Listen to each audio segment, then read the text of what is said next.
Okay, so let's do a summary for the dynamic programming-based query optimization algorithm.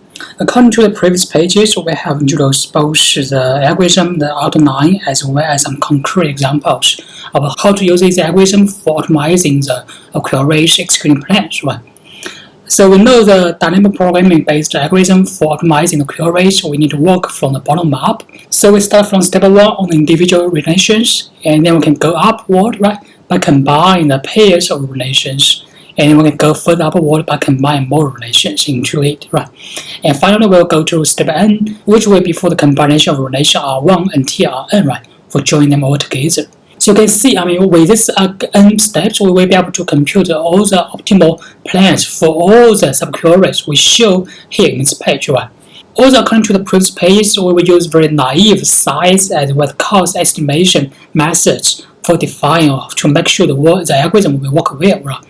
However, in the practice, we may require to use more realistic size as well as cost estimation algorithm or methods instead, which will be more difficult and also more challenging actually than the naive ones.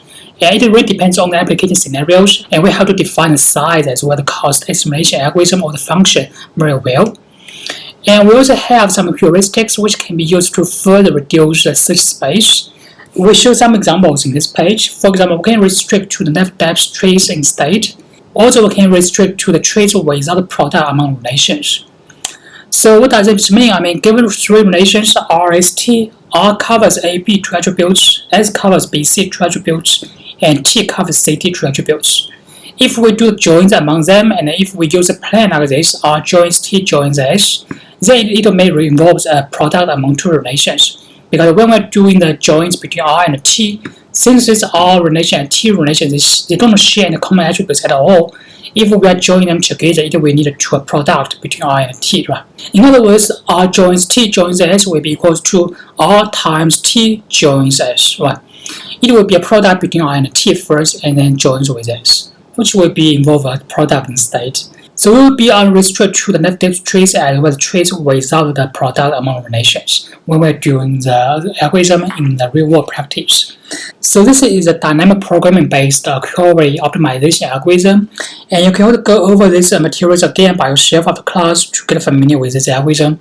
This algorithm will be very important, and it will be covered in both homework as well as exams. So for this course, so please make sure you can follow me, follow the materials very well, and you can also try to do the examples by yourself independently without checking the solutions to make sure you can get the right answers for the example we showed before, right?